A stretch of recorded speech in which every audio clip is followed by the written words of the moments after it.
Mushe. Hazvina president vane 8 years. Saka ndikati $100 $40 andika kusvika ndasvika pa 8 100 200 300 400 500 600. Masquera saying Zimbabwe, welcome to our channel ZiG Confessions and Deep Secrets. Kana kari kutanga kukuya panino channel, please don't forget to subscribe. Kana chungwa garo ka subscriber. Don't forget to comment and share this video.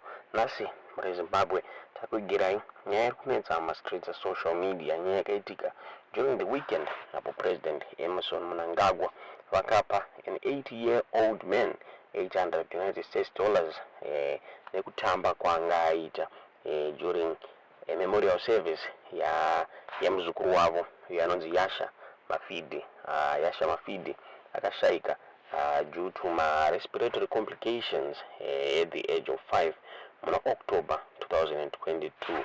The mwana wa President Mnangagwa yanonzi Mnangagwa, one of my twins, President Mnangagwa yari mu Zimbabwe National Army. So Yasha Mafidi akashaika at a local hospital where I receive a treatment achinzi akaita ma complications kushure mekunge chikafu chakadya chakapinda mu wrong pipe. So burial ya Yasha Mafidi yakaitirwa family home yavo iri kubikita uko kwakavigwa next to his great grandfather Wanzi Zakari wa Mafidi muri Zimbabwe. This funeral yakatengwa a lot of dignitaries anosanganisira Vice President Constantino Chiwenga pamwechete na Kembo Moadi pamwechete na cabinet ministers nemamwe senior government officials aka-attend this funeral. So during the weekend pakaitwa a memorial service for Yasha Mafidi paitwa Zakari, the unveiling tombstone kubikita Zimbabwe. My relatives, my friends, my government community, my government officials pamwechete ma community members vanga varipo zvakare pa kushanduka farm kumasvingo kawai celebrate life ya Yasha Mafidi muri Zimbabwe. So during the event, an 80-year-old man akafadza President Mnangagwa paakatamba muri Zimbabwe. President Mnangagwa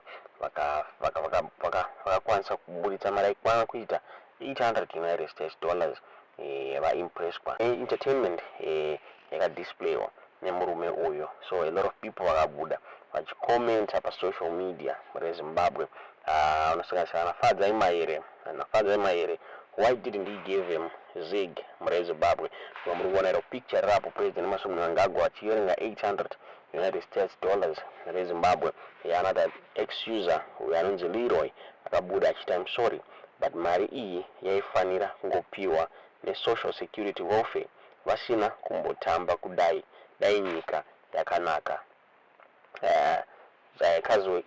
Sevya Kasukwere akabuda zvakara achikomenta achiti ZiG hapana. Another one akabuda achiti achanoshandisa $200 kutenga mushonga wemutsipa. A lot of people comment on this issue. Yangena mixed reactions. This video remurume yuana chema achiti umwe president inama ZiG why muri Zimbabwe. Uyo 8 years unogona kumira nemusoro epapa muchazoona president taria ndozinoita mazingo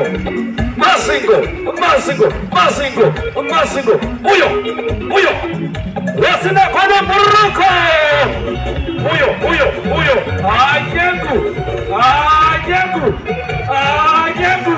8 years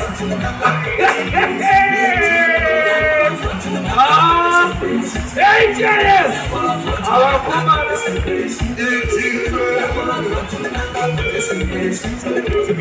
achina chamudhara uchambofire zvako zvaita mudhara chikuishimira chimbira zvakwa yomba dj wa president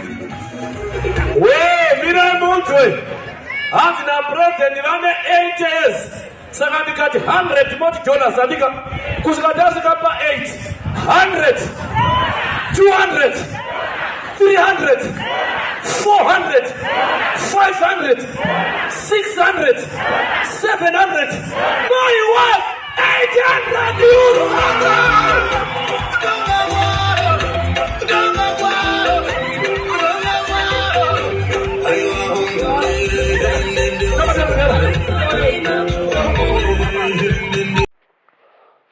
Prominent journalist vaopo ching'ono vakabuda vachichema ni stance yakaitwa na President Mnangagwa vachitaura vachiti it's only 3 weeks after introduction Zimbabwe's new currency, the ZiG, Zimbabwe, then the president vari kubuditsa mumwe United States dollars zvinzi zvinobuilda sei confidence in a local currency kana president vachibuditsa the foreign currency during a public gathering Zimbabwe. Does this mean that president never trusted the local currency? Why is it that Abashandise ZiG akabuda pa exendo yake achitaura yachiri this was President Mnangagwa yesterday counting money he wanted to give to a dancer at a family function. This is 3 weeks after the introduction of Zimbabwe's new currency, the ZiG. What currency did he take out of his pocket? It was the US dollar that he took out and gave the dancer. How can confidence be built in a local currency when the president takes out foreign currency at a public gathering? Are his aides afraid to tell him that the optics are bad when a president publicly takes out foreign currency from his pocket, while his government is busy with adverts encouraging Zimbabweans to use the local currency and also arresting money changers?